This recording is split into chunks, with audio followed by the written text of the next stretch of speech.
Não, só tá no YouTube. Uhum.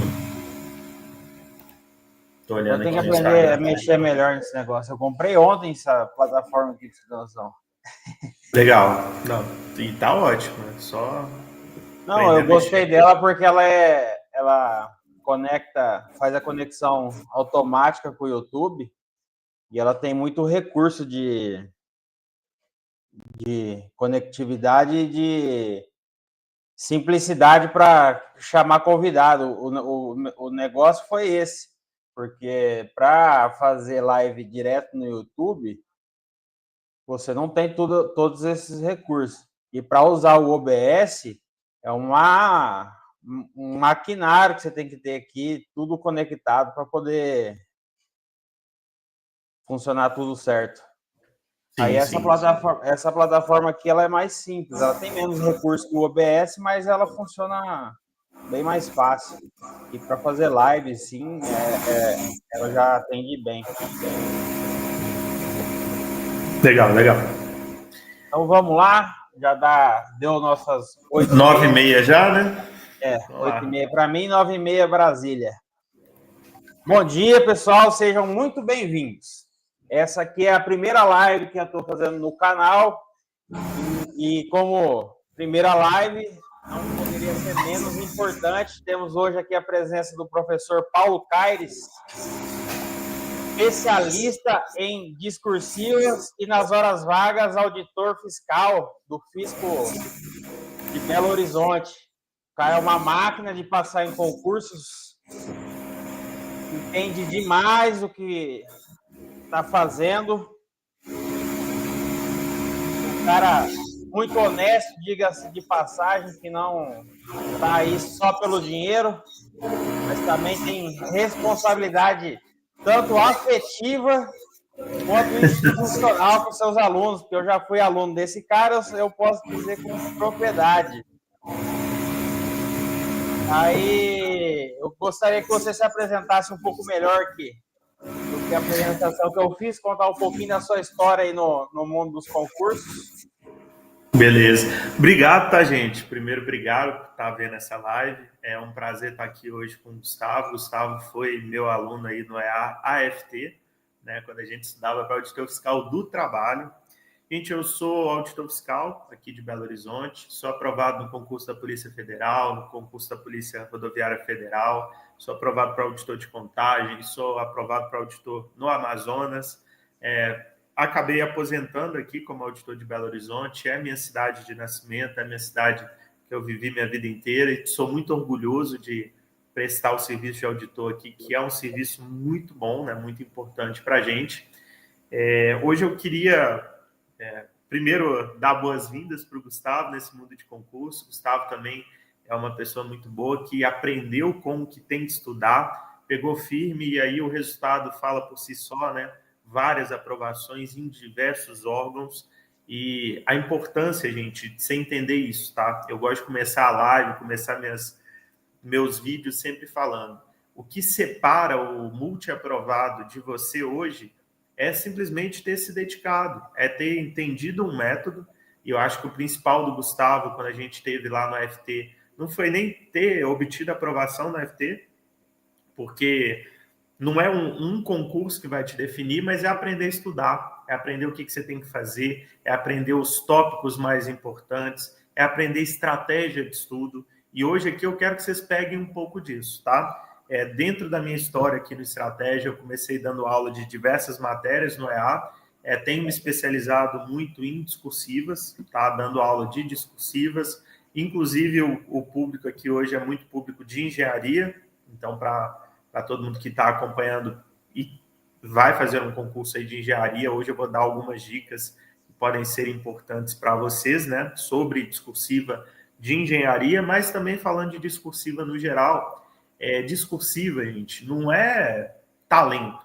Discursiva não é aquela história do Messi que nasce com uma qualidade muito especial e aí sai performando muito bem. Discursiva, gente, é treino. Discursiva é o Cristiano Ronaldo, tá? É um cara que tem uma qualidade, claro, mas tem que treinar bastante, porque é o treino, é a estratégia, é a estrutura que vai fazer você escrever bem, tá? Então, eu gosto de começar a live falando o seguinte: professor, eu tenho dificuldade em discursiva. Então, treina. A partir do momento que você conseguir treinar, essa dificuldade ela vai ir sumindo aos pouquinhos, tá bom? Sejam muito bem-vindos. Vou esperar aí as perguntas do Gustavo. Manda brasa. Professor, isso que você já deu como introdução já é praticamente o resumo do que faz uma discursiva ser boa ou não, né? A gente tem algumas peculiaridades aí conforme a banca, por exemplo, na área de engenharia, onde o Sebrasp acaba adotando como critério 95% de conteúdo e apenas 5% de estrutura, mas eu, por experiência própria, agora na própria prova do TCMS, a minha nota despencou drasticamente por erros de morfossintase, erros de própria gramática e aí de poucos erros de semelhança de palavras. Mas a morfossintase e a gramática derrubou demais a minha nota. Eu perdi cerca de 12 pontos só nesses quesitos. Porque uma banca, por exemplo, como o Sebrasp, como ela faz uma relação de linhas por erros, acaba que tem um peso muito grande o erro pontual, né? Para você ter noção, cada erro que eu tive de não colocar uma vírgula no lugar certo, ou não acentuar uma palavra, ou ela está em discordância com a forma verbal, tirou cerca de 0,57 pontos por erro desse, para você ter noção. Um sinal que eu não coloquei numa palavra me tirou meio ponto numa discursiva. E hoje o cenário que a gente tem, principalmente na engenharia, é uma disputa muito acirrada por pontos, em que os candidatos estão cada vez mais preparados e a gente tem aí hoje médias acima de 90% para os primeiros lugares, e isso acaba que deixa a discursiva num patamar cada vez mais importante na prova, porque as pessoas estão indo muito bem na prova objetiva e a disputa final acaba sendo a própria discursiva, que vai ali te dar um volume maior de pontos para poder ter uma briga ali para as primeiras posições. Hoje eu queria dar um pouco de ênfase no edital da Caixa Econômica Federal, porque vai ser um concurso muito grande na área de engenharia. São 100 vagas aí para engenheiro civil em todo o país. E a banca Sesgran-Hill, a mesma que fez o edital do CNU1, que foi o cargo de AFT que eu fiz lá. E a discursiva foi, assim, arrebatadora. Corrigida pelo ChatGPT. E foi corrigida pelo ChatGPT. A gente teve aí praticamente um segundo escândalo do concurso, além das fraudes, foi o critério de correção de discursiva da banca. Isso nos leva a acreditar que cada vez mais você tendo um padrão sólido na hora de escrever sua discursiva, vai valer mais que o próprio conteúdo, porque a inteligência artificial vai identificar padrões, né? Ela vai ver se você fez uma introdução, se você fez um desenvolvimento claro, se você fez um início de desenvolvimento ali com um tópico frasal forte, com um argumento de autoridade, usou os conectivos corretamente. É isso que ela vai analisar, mais do que propriamente o conteúdo que você colocou lá.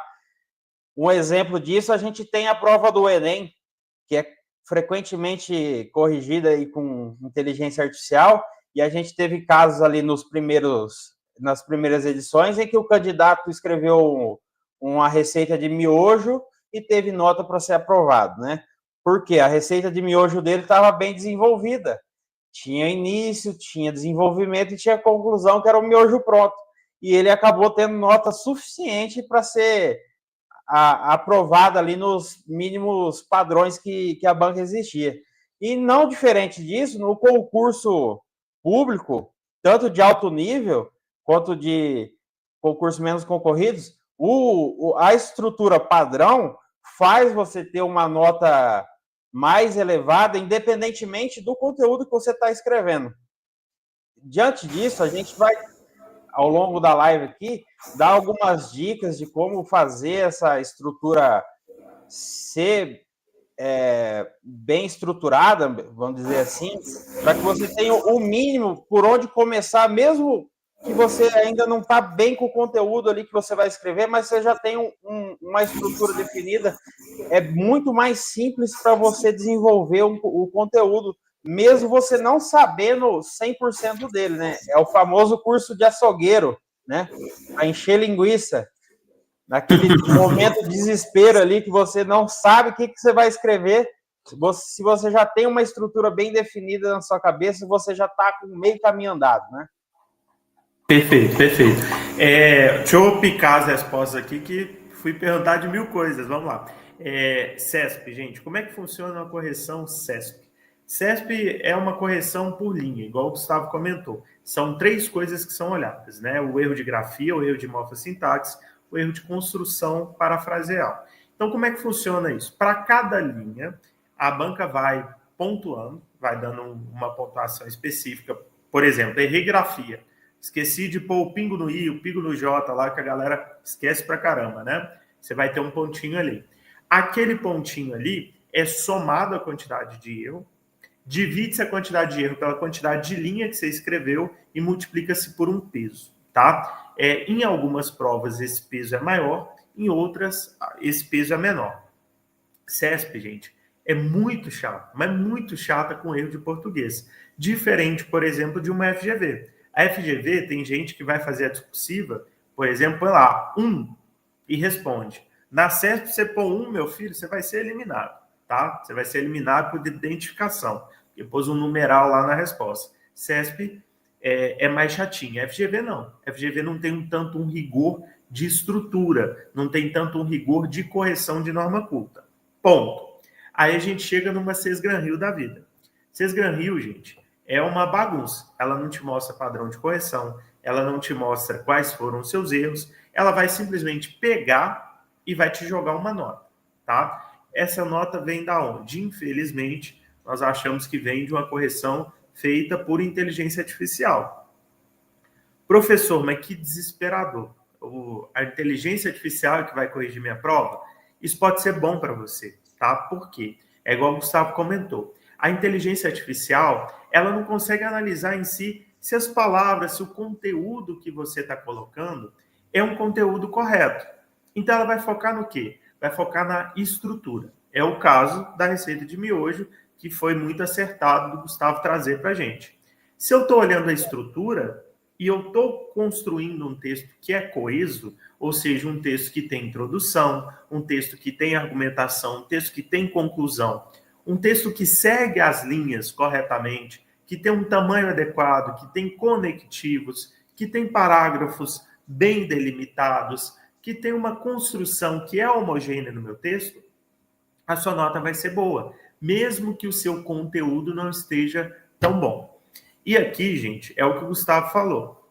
Hoje em dia, praticamente em todo concurso, não só no de engenharia, as notas de corte, elas são muito parecidas. Então, o cara que ficou em primeiro ali dentro das vagas, para o cara que ficou no lugar 100, que seria o último classificado para as vagas, você vai ter uma diferença aí de 2, 3 pontos. Aí você pega uma discursiva que vale 40, 50 pontos. Resumo, quem vai realmente montar a lista de aprovados, quem vai realmente montar a lista de quem vai ser ou não chamado, vai ser a discursiva. Então, urge uma necessidade cada vez maior de um treinamento para discursiva. Não dá, gente. Tinha muito aluno antes que estudava para objetivo e pensava, estou estudando para objetiva, então o que vier na discursiva ali eu já vou estar sabendo, vou pôr qualquer coisa ali, vou garantir uma pontuação, tá bom. Não, tá? E a gente tem casos, por exemplo, eu gosto de falar do último concurso da ANAC, 77% de reprovação na prova discursiva, CESP, tá? Concurso Cefaz Mato Grosso, a gente teve de 120 alunos, 31 só aprovados, então um percentual ali de quase 73% de reprovação FGV. Sesgran Rio também tivemos uma porcentagem grande de reprovados na prova do IPEA, se eu não me engano, em torno de 30%, 40%. Então, gente, tem cada vez mais que estudar para discursiva. E é um estudo que ele tem que ser feito antes e ele tem que ser feito com a seriedade necessária, tá? Não dá para achar que a discursiva eu vou só enrolar ali com o meu conhecimento da objetiva, porque infelizmente não funciona aí. Assim, você tem que ter método, você tem que saber o que você escreve. Discursiva é cada vez mais um diferencial para você. Eu acredito que antigamente o pessoal tinha na cabeça assim, chegando na hora lá eu desenrolo, né?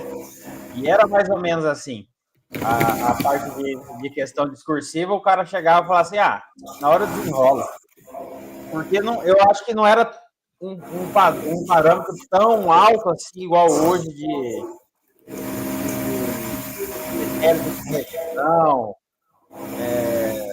de temas mais específicos. A gente pode levar como exemplo mesmo agora o próprio TCMS, que saiu o resultado dessa semana, teve 30 correções de discursiva, apenas 14 notas acima do mínimo.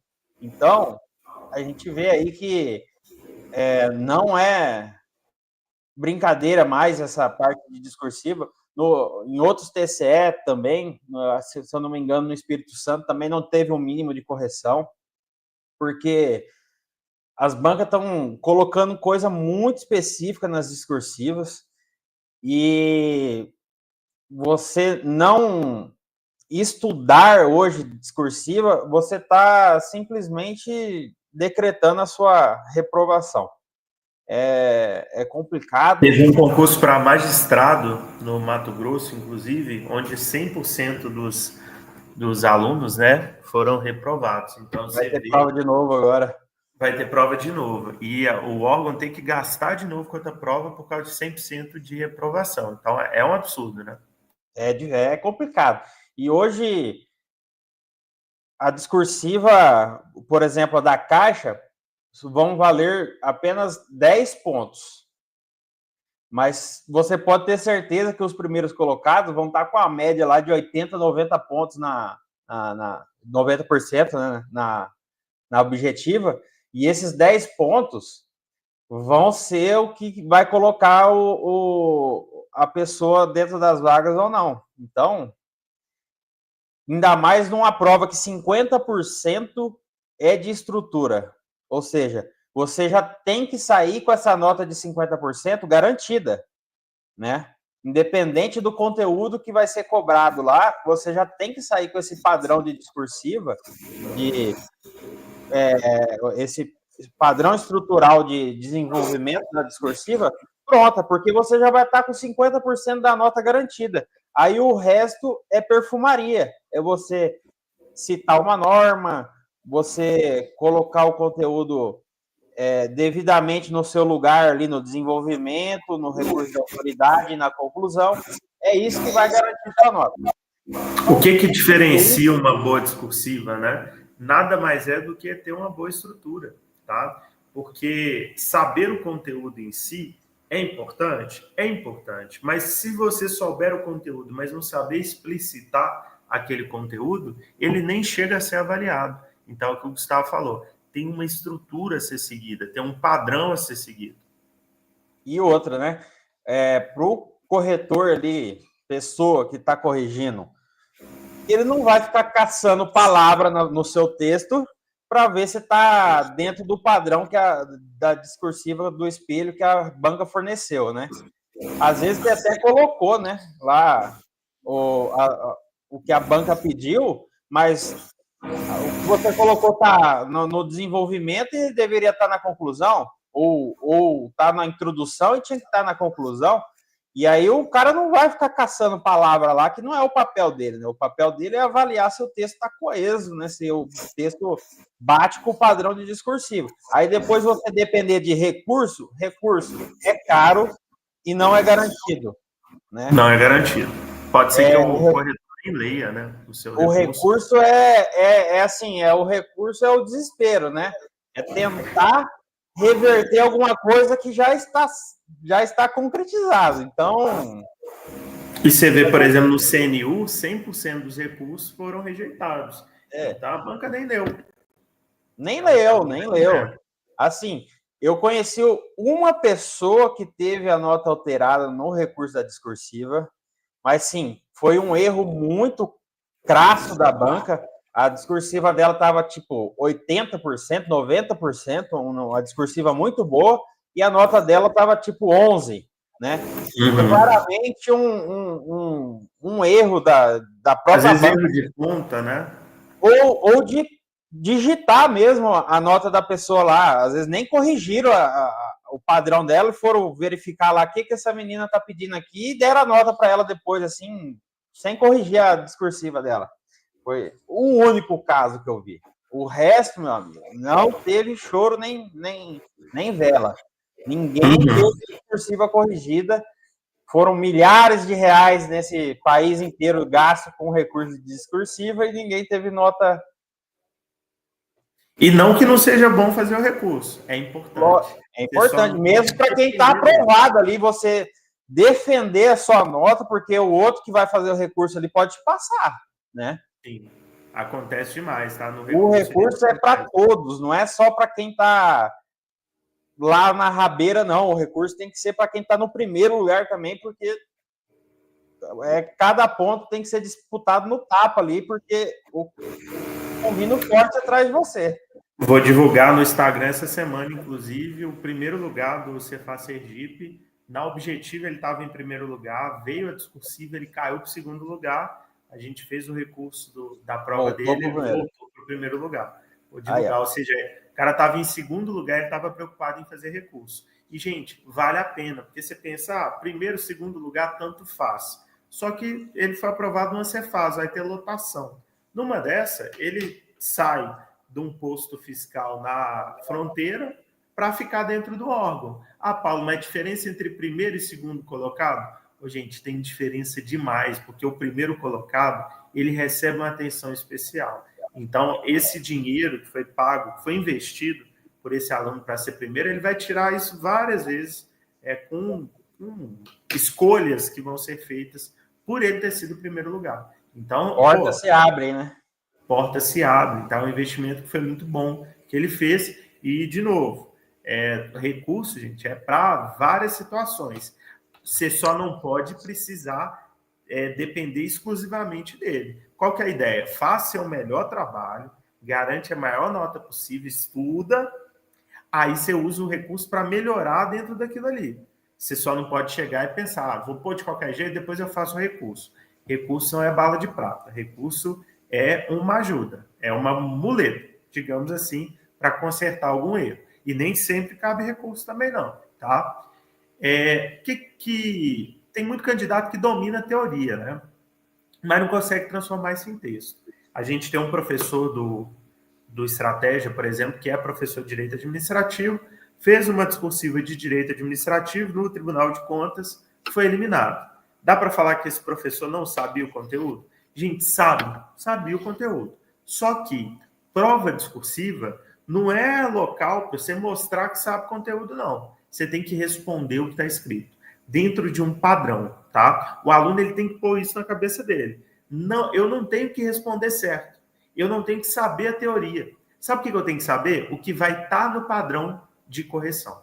Porque no final, gente, a correção para concurso, ela é feita assim. O corretor, ele pega a sua prova, ele pega o padrão e ele compara. Isso aqui está no padrão? Correto. Isso aqui está no padrão? Correto. Resumo, não basta eu saber teoria. Eu tenho que tentar me aproximar de um padrão de resposta. Qual que é esse padrão, Paulo? Sempre o mais óbvio possível. É o que você tem que tentar fazer. Então, discursiva, você tem que se aproximar do óbvio. Você tem que ler aquela questão e pensar, o que quem escreveu aquela questão quer saber. E isso é o diferencial. Professor, poesia discursiva tem que ser uma poesia ou um texto objetivo? Texto objetivo, tá? Porque, gente, poesia, você está tentando aflorar o lado criativo da pessoa. O corretor, ele não está nem aí se você é criativo, se você é legal, se seu texto está bonito. O corretor, ele quer o quê? Identificar os padrões que tem no padrão de resposta com os padrões que tem na sua discursiva. Resumindo, é um cara crachá, tá? Ou seja, você vai ser sempre objetivo, porque você tem que se aproximar da resposta, você tem que pôr palavra-chave. Então, por exemplo, te pergunta, a pergunta da discursiva é, por que o céu é azul? Aí você vai pôr lá, porque Tom Jobim cantou Aquarela. Não, tá? Pode ser que esteja certo o que você está querendo dizer, mas você vai ser objetivo, você vai virar para ele e vai falar, porque a luz solar bateu na molécula de água e saiu a cor azul. Fim, como se você estivesse batendo ali, falando para uma criança, para alguém que não sabe sobre aquele tema. Rápido, objetivo. Você vai sempre imaginar a resposta que está no padrão. Você não vai ficar dando volta, não. Poesia é lindo, mas prova é muito diferente. Eu vou até espelhar o negócio aqui, ó.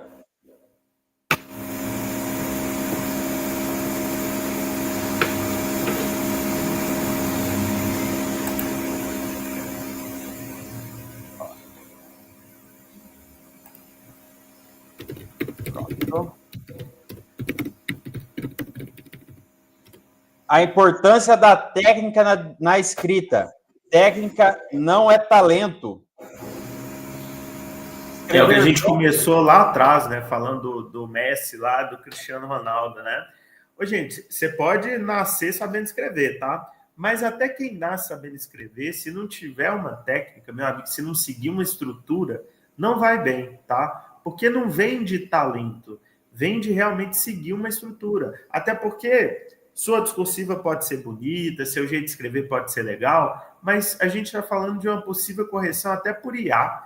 Ela não está nem aí se sua letra é bonita, se você está sendo criativo na sua discursiva. Ela está aí para ver se aproximou do padrão ou não. Então é técnica, não tem nada a ver com talento.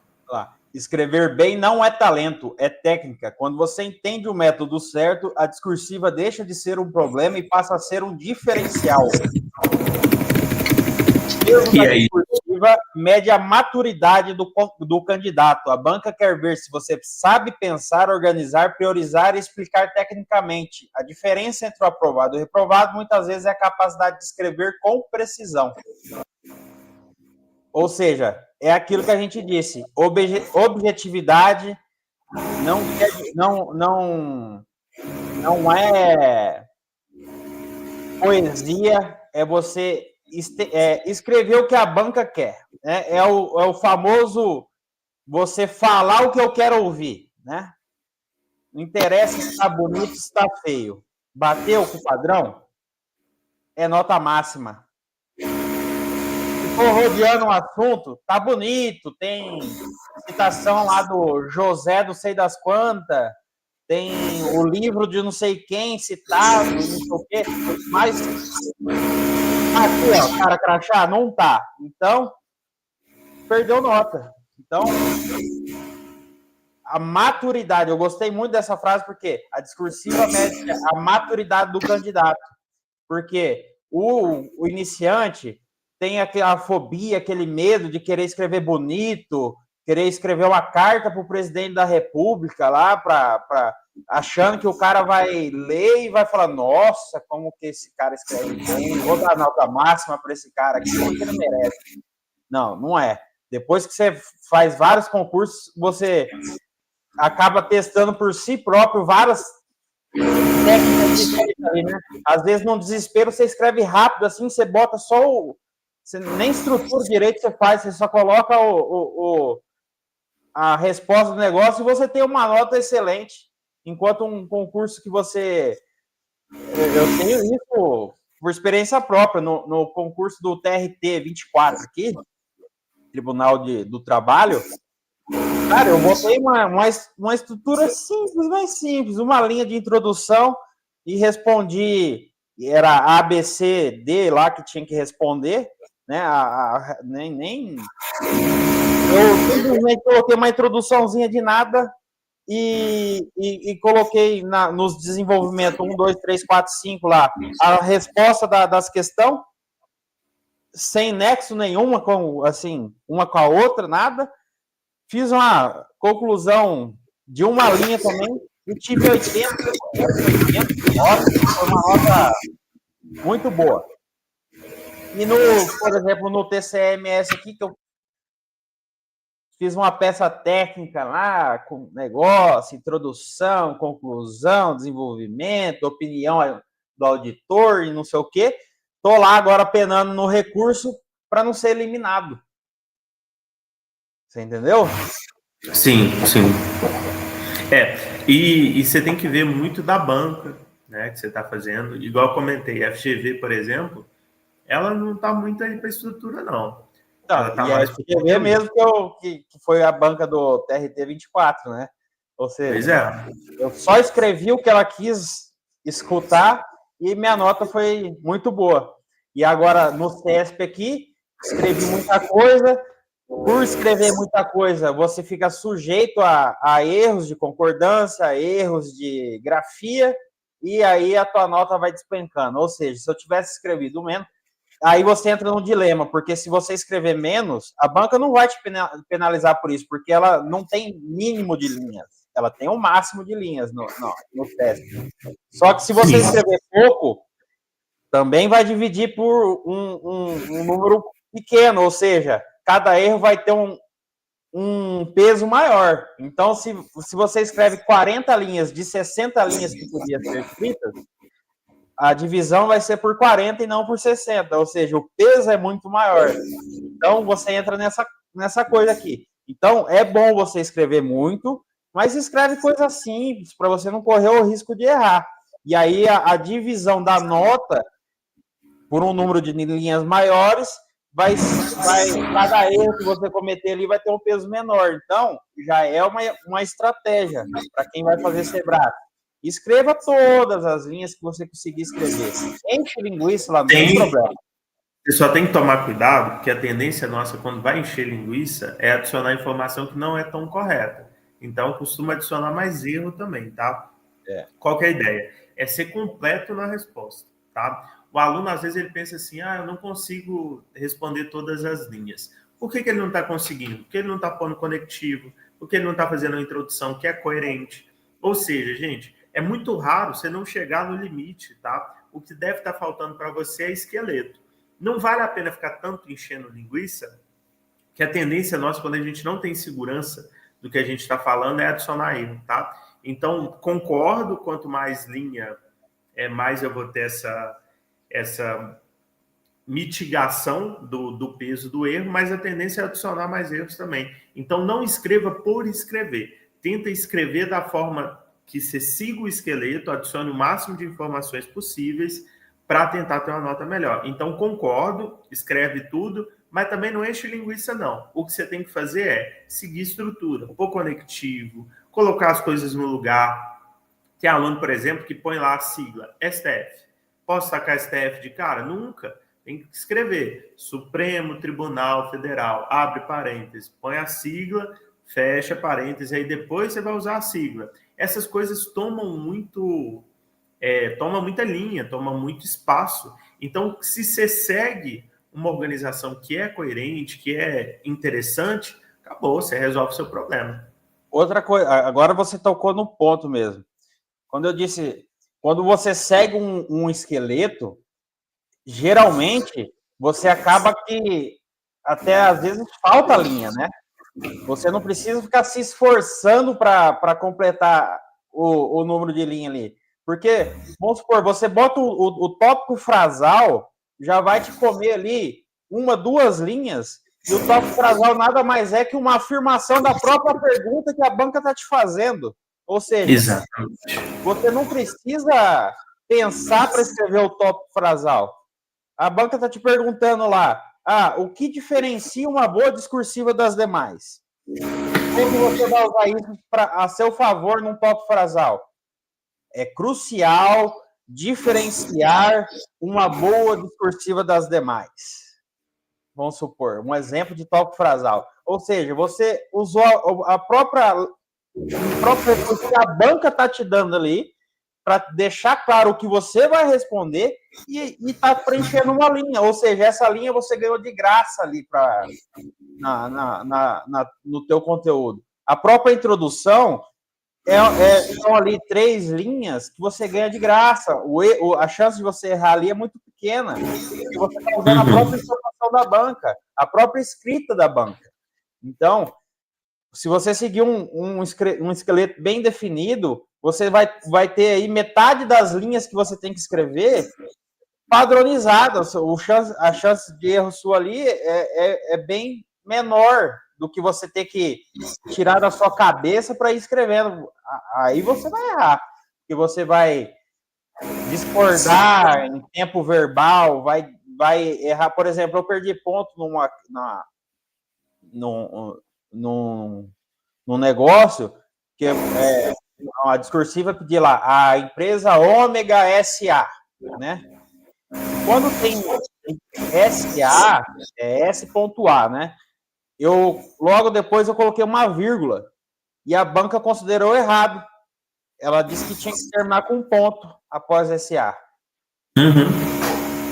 E aí, perdi 0,57 pontos numa bobeira dessa aí. Bobeira, né?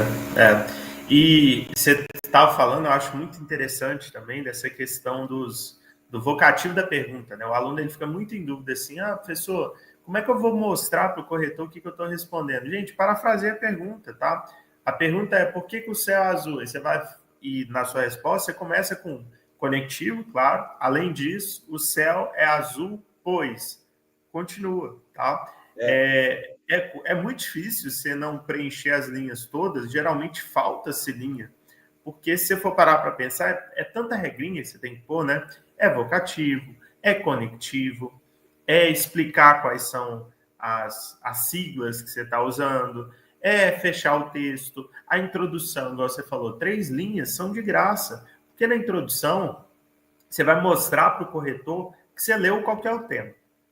Gente, é muito fácil mostrar isso. Porque, basicamente, o tema é sobre improbidade administrativa. Como é que vai ser a introdução? Inicialmente, vamos comentar sobre a improbidade administrativa à luz da Constituição Federal e os crimes afetos a tal norma. Falei alguma coisa? Não falei nada. Ganhei os pontos, mostrei para o corretor que eu sei o que é uma introdução, aumentei a quantidade de linhas, tá? Já ataquei uma Constituição Federal, já mostrei que eu estou seguindo uma norma, já expliquei o que eu estou respondendo. Tudo isso agrega valor à sua discursiva, sem que você diga nada sobre aquilo. Eu nem sei o que é improbidade, mas eu estou apresentando uma introdução que é coesa, que é coerente, estou garantindo ponto. E aí, por exemplo, CESP, tem um quesito lá de apresentação. Se você não joga uma introdução clara, você já perde 2 pontos ali, 20% da nota, do quesito de apresentação. Sem saber nada sobre o tema, eu estou conseguindo 20% da nota. É o que a gente comenta. Às vezes, sem saber nada sobre o tema, você consegue 50%, 60% da nota só seguindo um padrão, só seguindo um esqueleto correto, coerente, né? Eu tive nota máxima na apresentação das discursivas agora do CESP, porque eu justamente segui esse padrão.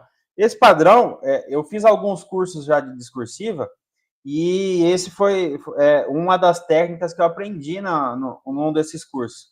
Eu usar a própria pergunta da banca como tópico frasal, porque isso vai identificar o que você vai responder, vai te dar uma introdução muito boa no desenvolvimento, e a chance de você correr em volta do tema e não fugir do tema, né, não responder diretamente o que a pergunta quer dizer, é muito baixo, porque você basicamente limita o seu campo de resposta fazendo isso. Ou seja, você vai pegar o que a banca perguntou para você e vai usar ela como tópico frasal. Fazendo isso, você vai tirar de uma pergunta interrogativa e vai transformar ela para uma afirmação. Então, é muito simples fazer isso, não tem segredo nenhum.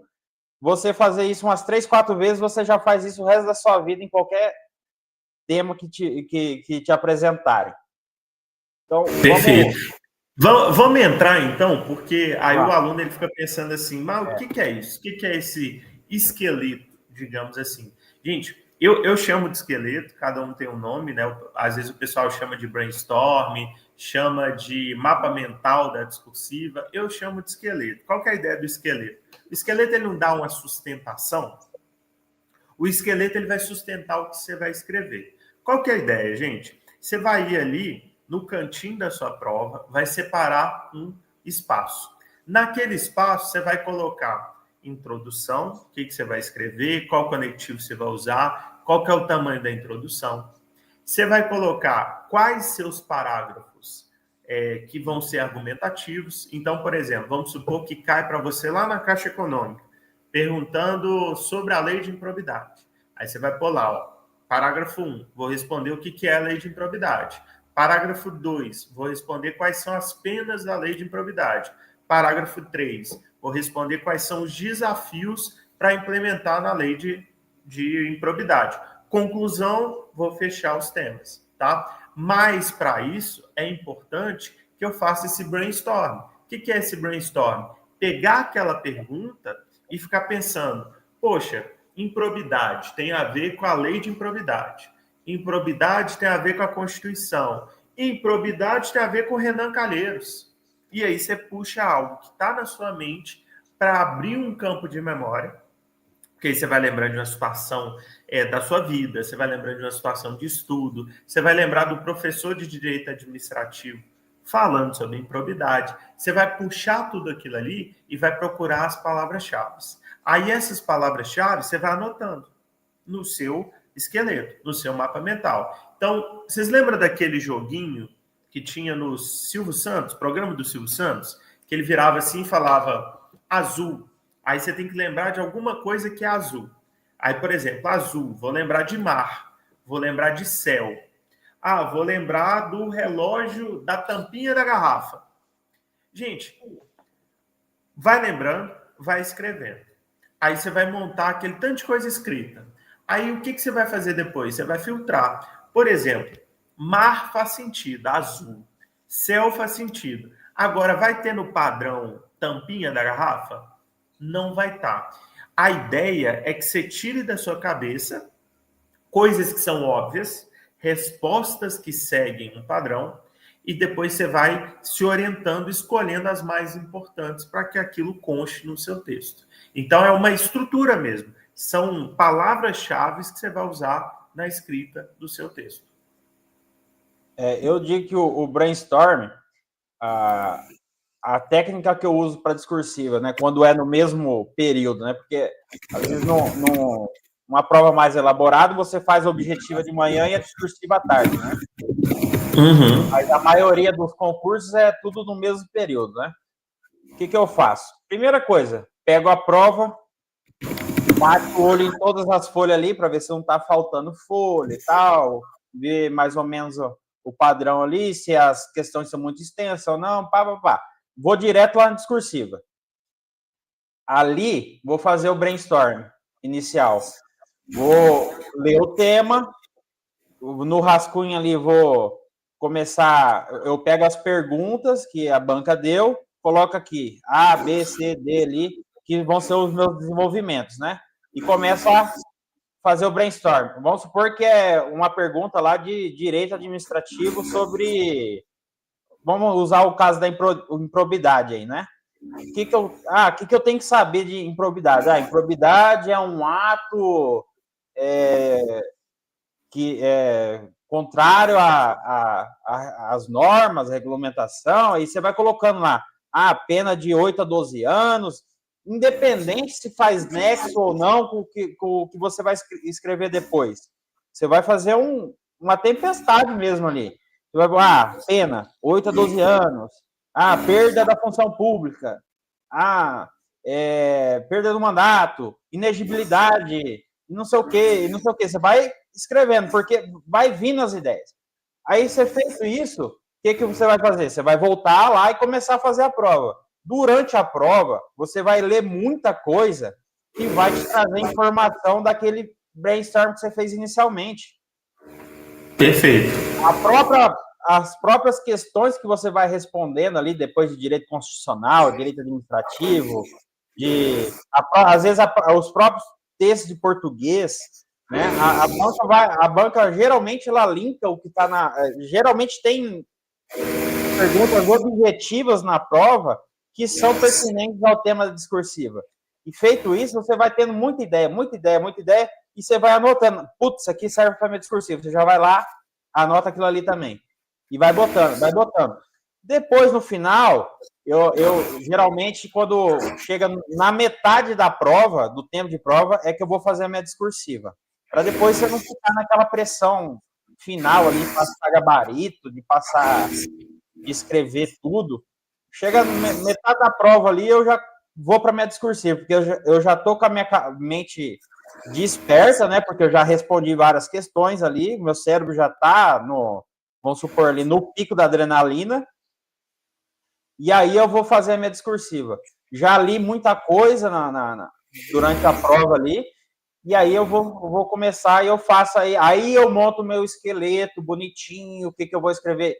O rascunho não é para você fazer a questão definitiva. Você não vai ficar perdendo tempo escrevendo bonito no rascunho, né?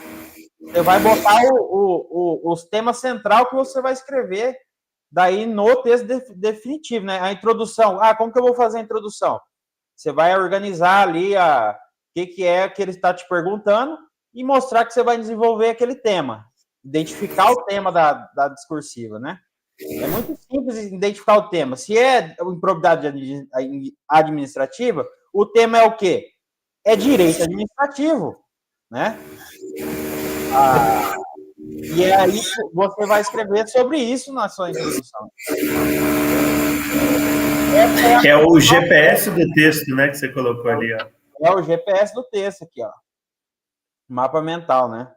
Fazer o mapa mental é organizar as ideias em uma estrutura de árvore lógica, né? Cada item obrigatório do comando ganha um galho próprio.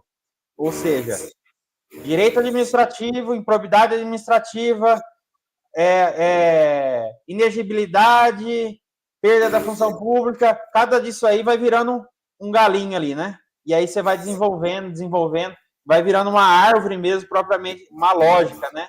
Igual a gente vê lá no diagrama de árvore, a gente estuda muito isso em engenharia, Paulo.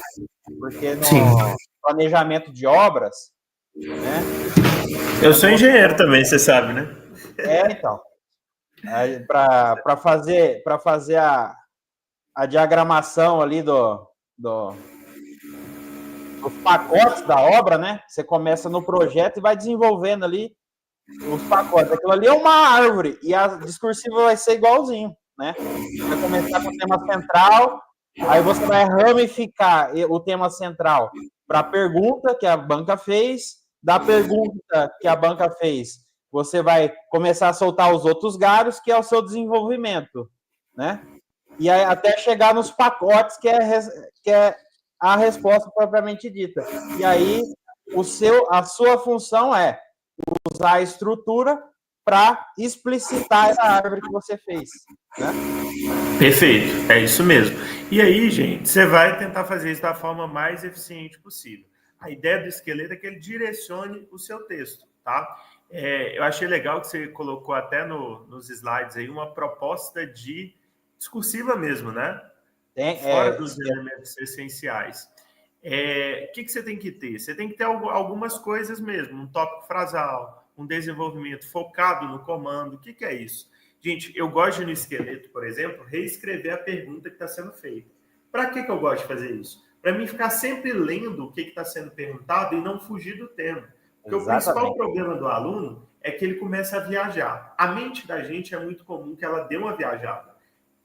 Se eu ficar todo momento me perguntando, tipo assim, o que ele quer saber? Eu garanto que eu não vou viajar tanto. Então, eu vou ficar mais focado.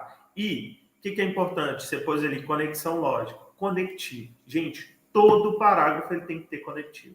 Conectivo é para o corretor, sabe? É a função do seu parágrafo é para você também se estruturar, se organizar, é muito importante. E, claro, objetividade, eu não vou ficar rodeando, eu vou responder. Gente, discursiva é como se você escrevesse para uma criança. Você tem que ser objetivo, você tem que explicar da melhor forma possível. Então, às vezes, o aluno ele quer impressionar o corretor. Gente, o corretor ele não quer ser impressionado.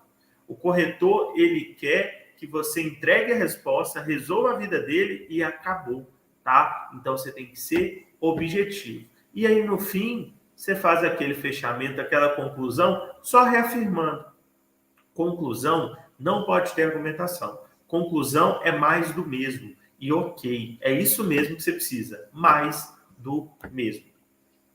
Mais para frente a gente vai... Eu trouxe 2 discursivas.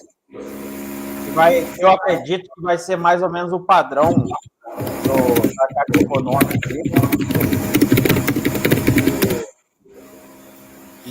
E é bem direto ao tema. Foi 2 temas de Tribunal de Contas. E é pertinente ao conteúdo programático da prova da Caixa também. Aqui, ó, a primeira questão discursiva que eu trouxe é do TCM São Paulo, né, uma prova de altíssimo nível, só teve cabra fera nessa prova, os principais nomes aí dos concurseiros de Tribunal de Contas estavam nessa prova aí, porque é uma prova... São Paulo, né? São Paulo, né, o povo gosta de São Paulo, eu não gosto, eu acho muito tumultuado, né? Mas para quem é urbano, eu sou mais rural, né? Para quem é urbano, São Paulo é o ápice da vida, é morar em São Paulo, né? Exatamente. Muita gente mais quer, Tribunal né? de Contas ainda dessa envergadura, né? Sim. Ó, repara aqui o tema terraplanagem, conceitos de empolamento e eficiência operacional, tá?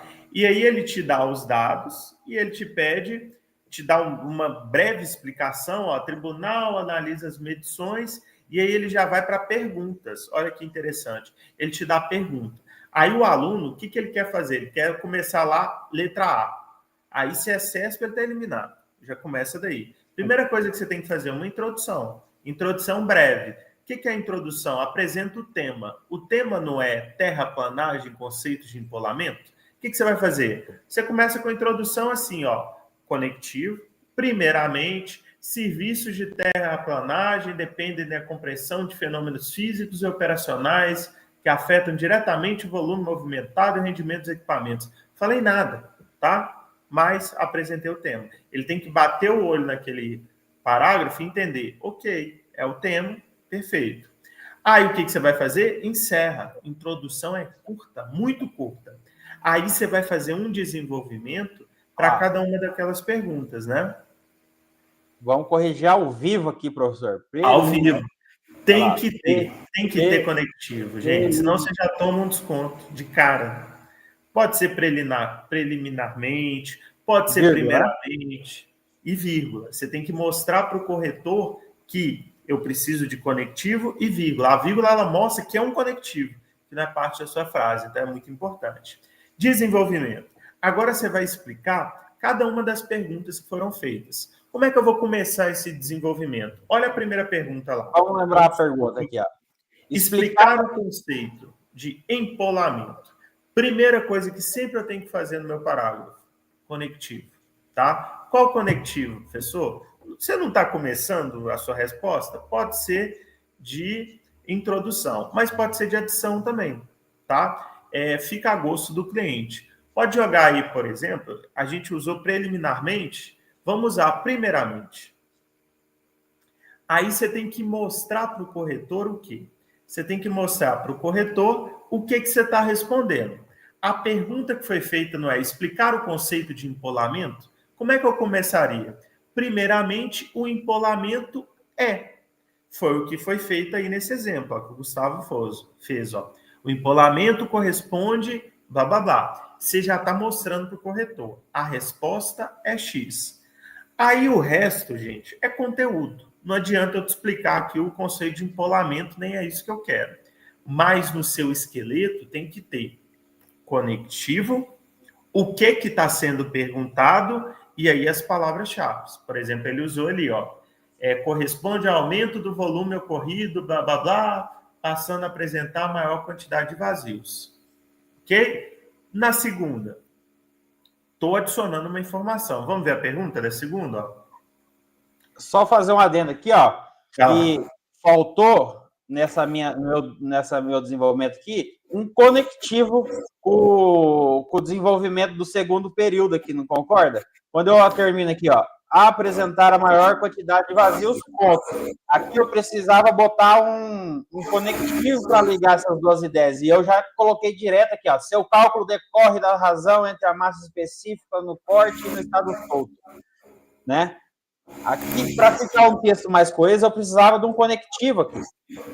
Sim, aí seria interessante. Um ademais. Vamos botar um ademais aqui? Ademais. Conectivo de ademais. adição. Ademais, aqui, Vírgula. Ganhei o ponto da estrutura que eu precisava aqui fazendo isso. E tornou o texto mais fácil de se ler. Que é importante também, o corretor tem que ler, né? E coeso. Feito isso aqui, é nota máxima nessa primeira pergunta aqui, É nota máxima. Vou para a segunda? Você viu como que já tinha um monte de erro aqui, né? Não coloquei o conectivo, não coloquei no início do desenvolvimento ali o nosso primeiramente, né? E aí, algumas coisinhas aí, eu já ia perdendo ponto na grafia, né? Sim, na morfossintaxe. Na morfossintaxe. De apresentação. Então, isso que é bom, a gente corrigindo essa discursiva aqui ao vivo, o aluno vai saber exatamente os erros, por exemplo, é um erro que eu estava cometendo, que ia derrubar a minha nota, evidentemente. Vamos para a segunda pergunta lá. Vamos lá. E sempre, gente, esse movimento, tá? Lê a pergunta, escreve esqueleto. Lê a pergunta, escreve esqueleto. Você tem que fazer isso. Então, toda vez, não sai escrevendo igual um maluco, não. O grande erro do aluno é que ele quer escrever. Você não tem que escrever, você tem que se planejar. Depois, se tiver com planejamento, você escreve. Vamos para a segunda pergunta, lê sempre esse movimento. Lê, faz. Lê, faz. É para você ler essa pergunta umas 10 vezes. Ok. Explicitar como se calcula o fator de empolamento do solo citado no texto e apresentar o seu valor. Aí tem muito aluno que faz o seguinte, que é por conta. Você está fazendo uma discursiva, você não está fazendo uma prova aberta, tá? Você não pode sair tacando a conta, você tem que transformar em texto. Volta lá para a proposta de escrita. No desenvolvimento 2, lá para baixo.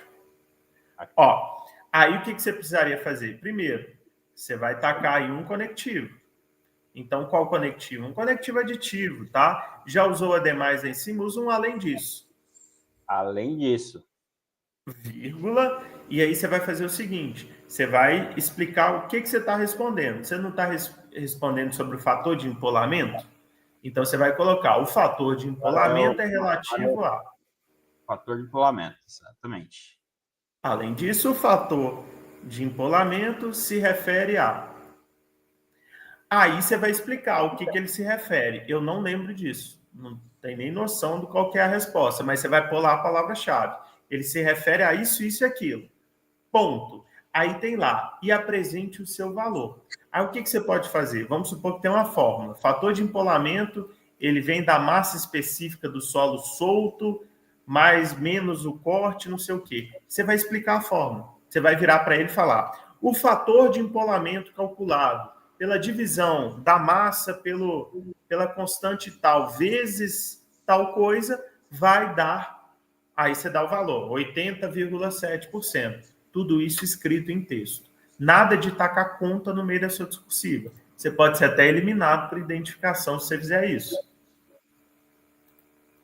Viu aqui, que nesse caso aqui, eu acho que eu acabei esquecendo de colocar o desenvolvimento 3 ali, que depois eu tinha feito, mas outra coisa, quando você tem pouca linha, né, Você pode fazer igual está aqui no desenvolvimento 2,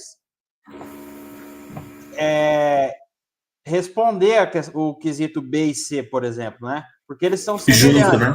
Ele fala sobre encolamento de solo e apresente seu valor. No C, explicar o conceito de eficiência operacional no transporte de obra. São temas pertinentes um com o outro. Mas o ideal, Gustavo, é sempre tentar separar. Tá? Exatamente. Isso aqui já é uma técnica para você não estourar o número de linha ali, né? Você pode responder junto, desde que só que você vai ter que ter uma expertise muito maior com os conectivos para você não embaralhar as coisas, né? O ideal aqui é fazer isso aqui, ó. Desenvolvimento 3. E aí fazer o terceiro parágrafo. Sempre fazendo a introdução do tópico frasal ali com o conectivo, né? Além disso, preliminarmente, e aqui colocar um terceiro conectivo ali, que seria, por exemplo, como que é? Tem um que eu usava bastante, que depois mandaram eu parar de usar, porque não era mais legal usar.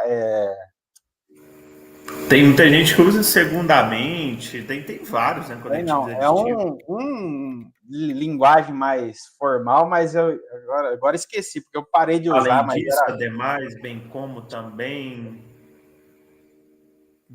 Tem vários. Mas pode ser qualquer um desses. Aí vamos para a conclusão. Conclusão tem que começar também com um conectivo, né? E a conclusão é o mais fácil, né? Porque você pode usar finalmente, pode usar. Tem vários, né? Por Tem fim. Vários. Por fim. Portanto, é o que eu mais usava. Mais uso, na verdade, né? Porque o portanto, ele já dá ele é simples, ele é forte, né? E já dá a ideia que você está acabando o seu texto, né? Portanto, vírgula.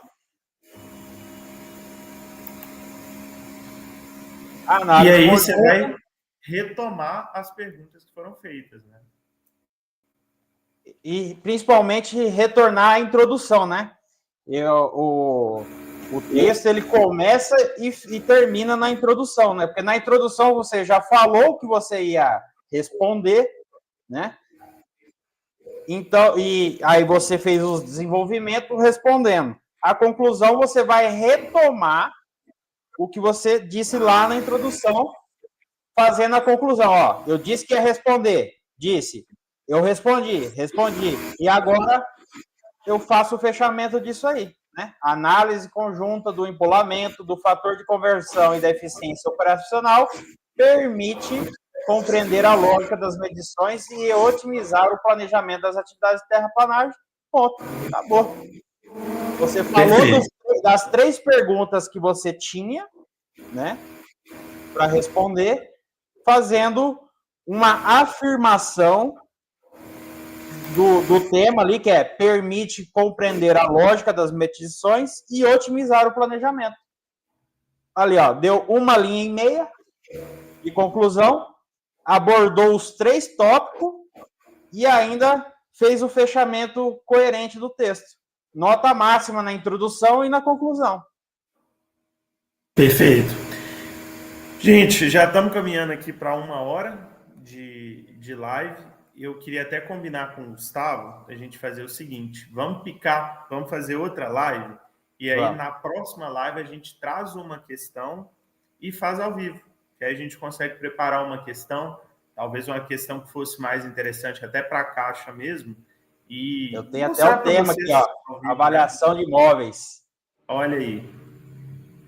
Interessante. É do próprio TCM, imóveis urbanos, né? Uma boa. Inclusive, gente, isso é muito rico o que o Gustavo fez, tá? O melhor jeito é treinar para provas que foram cobradas na mesma área, tá? Para cargos parecidos. Então, um cargo de engenharia civil faz todo sentido você fazer essas provas antigas, tá? Nada de querer... Tem muita gente vendendo tema, né? Aí fala que tem que ser tema inédito. Não, você vai trabalhar o que já foi cobrado. Por quê? Trabalhando o que já foi cobrado, que você saiba o padrão da banca. Então, você vai já escrever pensando no padrão da banca. Ou seja, você se acostuma a fazer esse movimento de escrever pensando no padrão. Porque no final, gente, não é escrever bem. No final é escrever próximo ao padrão que você quer atender. É isso que dá ponto. Não é saber escrever bem, não. É saber escrever igual ao padrão. Exatamente.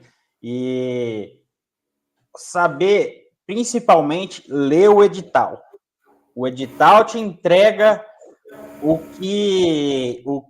que a banca vai esperar de você lá. Lê o edital na parte da discursiva lá, vai ser uma questão dissertativa, é um jeito de fazer. Dissertação tem que ter introdução, desenvolvimento e conclusão. No caso da Caixa, vai ser uma dissertação, ou seja, vai ter que ter tudo isso aí que a gente fez. Vai ter que ter a introdução, o desenvolvimento das perguntas e a conclusão. Se você não fazer isso aí, 50% da nota você vai perder, porque você não teve introdução e não teve conclusão, você só teve desenvolvimento, entendeu? E você viu como que é fácil ali, ó. 50% da sua nota é isso aqui, ó, que a gente fez. Introdução, desenvolvimento e conclusão. Você, inclusive, você pode copiar esse esqueleto aqui. Tem, se você procurar na internet, aí tem 1 milhão de esqueleto para discursiva, e você pode adotar um para você fazer todos os temas de questão que você for fazer. Você adotar aqui a introdução, como sempre começamos com preliminarmente, aí você põe aqui, ó, nessa parte aqui, aqui, você deixa um espaço aqui, e vai ser o tema que você vai colocar, e aí você põe ali vírgula, e faz uma conclusão genérica que vai servir para todos os temas. Se você tem isso aí, você já poupa, se você não está tão habituado a escrever, você já poupa metade do seu trabalho, que é de pensar numa estrutura. Adota um esqueleto padrão para você fazer. Aqui, ó. Eu vou fazer preliminarmente, depois eu vou começar com primeiramente, depois eu vou começar com além disso, e por fim eu vou terminar com portanto. Você vai fazer no seu texto, você já não se perde, você não vai... Outra coisa, balancear o número de linhas. Né? Se você tem 30 questões para responder, 30 linhas para responder, vamos por 3 desenvolvimento, você vai separar ali, bonitinho, o número de linhas mais ou menos igual para cada um, para o seu texto não ficar muito escrito para um lado e pouco escrito para o outro. Entendeu?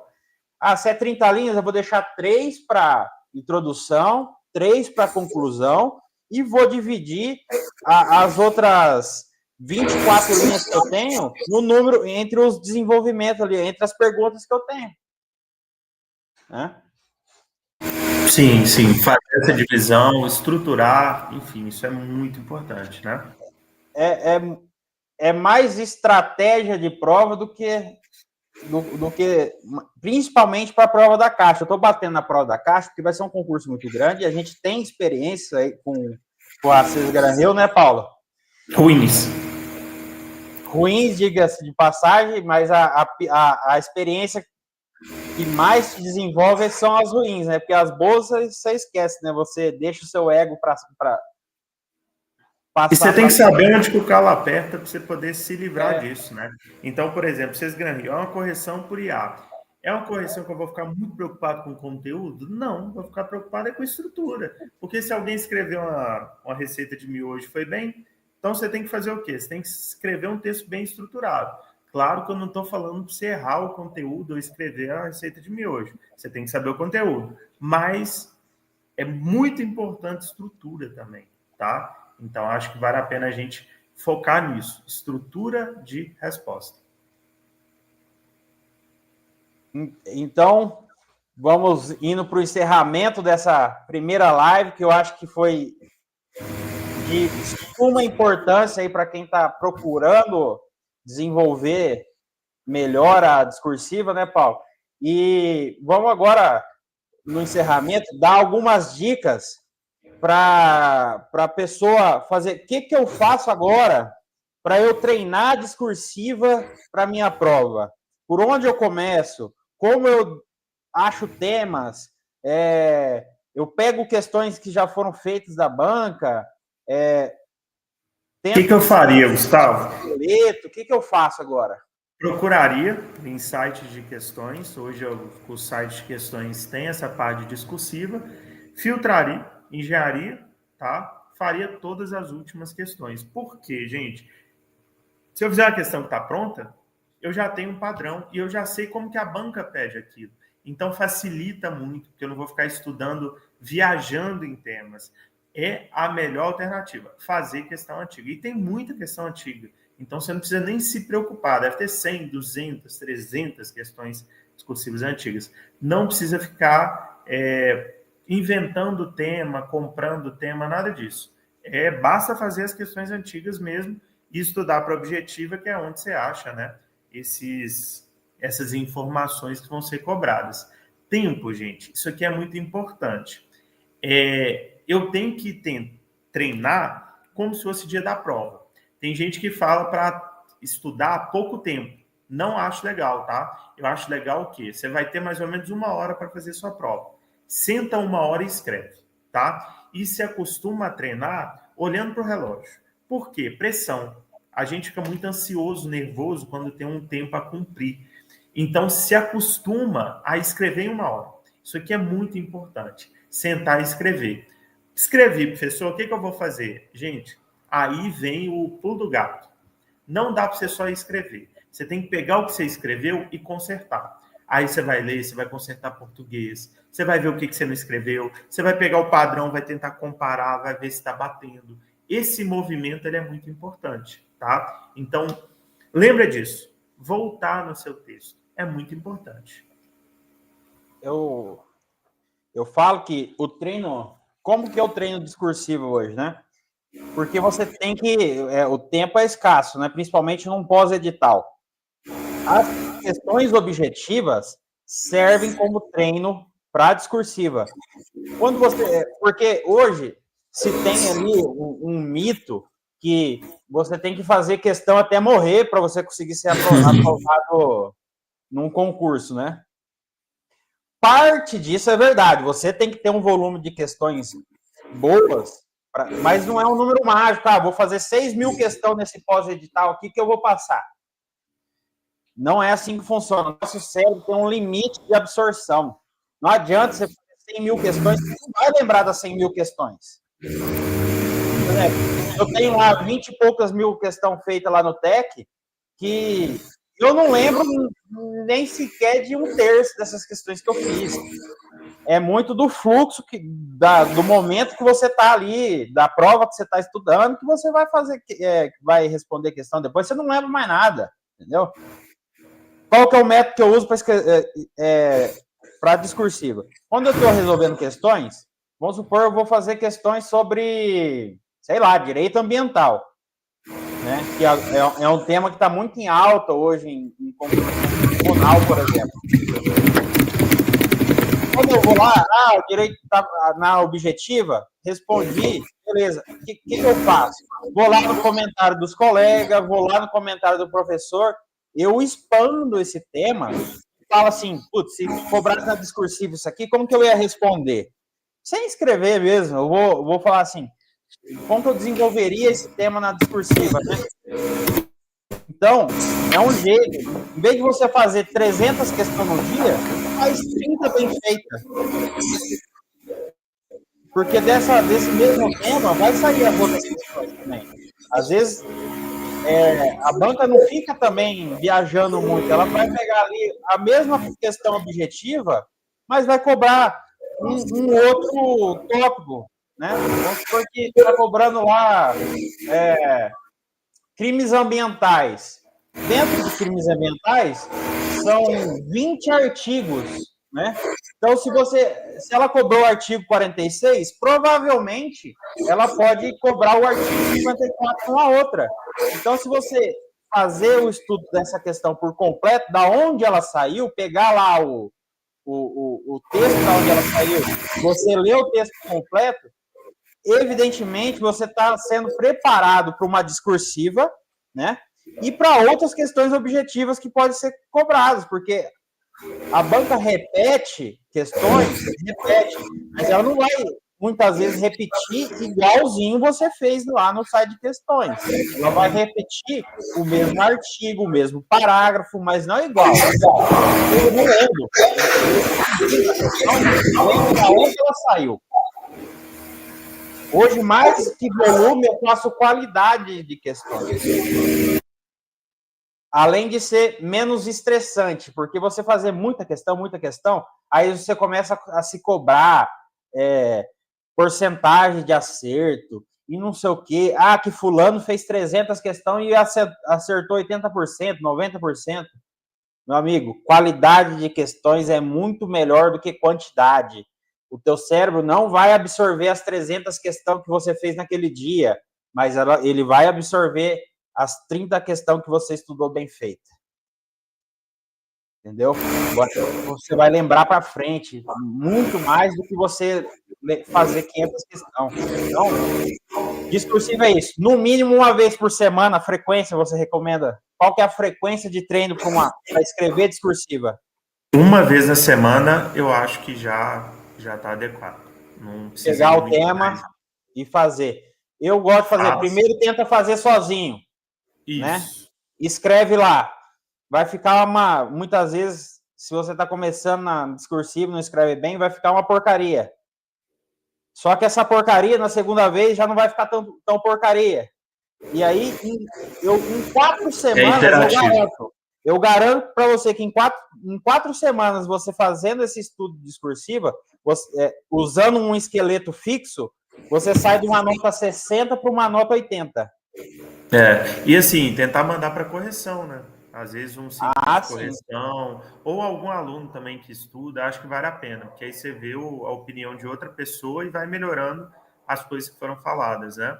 Hoje você compra pacotes de correção aí, tem vários sites que disponibilizam isso aí, ou até mesmo você implementar na IA mesmo, para ter pelo menos uma base de onde você está errando, né? Você compra aí por R$200 aí, você compra, eu acho que 6 correção. Não é um valor mais tão absurdo, né? Por exemplo, num pós-edital, o máximo que você vai gastar aí é R$400 com 12 correção. Aí, sei lá quantas correções mais. Regina perguntou se a IA é confiável para correção. A banca usa, né? É confiável? Não é confiável, Regina, mas a banca vai usar, então você já vai treinar para a subjetividade da banca. Assim, como eu uso a IA para corrigir alguma coisa? Eu não dou ela para ela corrigir inteira a minha prova ali, porque ela não vai fazer isso. Ela tem as IA, você tem que entender que ela tem uma limitação, chama limitação de token. Se você dá uma tarefa muito grande para ela fazer, ela vai fazer essa tarefa genericamente. Ela não vai aprofundar. Então, a IA, você tem que dar comandos específicos e com prompts de comando muito bem elaborados. Por exemplo, se você quer que ela corrija a grafia da sua prova, você vai digitar fielmente o que você escreveu, com os erros de português, com os erros de acentuação, com tudo. Igualzinho você escreveu, você vai colar esse texto seu lá na IA e vai dar um comando específico. Por exemplo, eu quero que você corrija quanto à grafia esse meu texto, agindo como um professor profissional de correção de discursivos, ou um professor de português, e eu quero que você elabore um parecer contra a grafia. Se você dá para corrigir inteira, para dar uma nota, como se fosse uma nota de concurso, ela não vai corrigir decentemente. Ela vai alucinar e não vai te dar uma resposta confiável. Então, se você vai usar a IA para corrigir sua discursiva, faça comandos específicos. Depois você faz um comando, outro comando, e aí você tem uma visão boa de uma correção. É assim que eu uso a IA para corrigir. Se você dá comando genérico, ela vai te dar resposta genérica. Se você te der comando específico, ela vai te dar respostas específicas. Perfeito.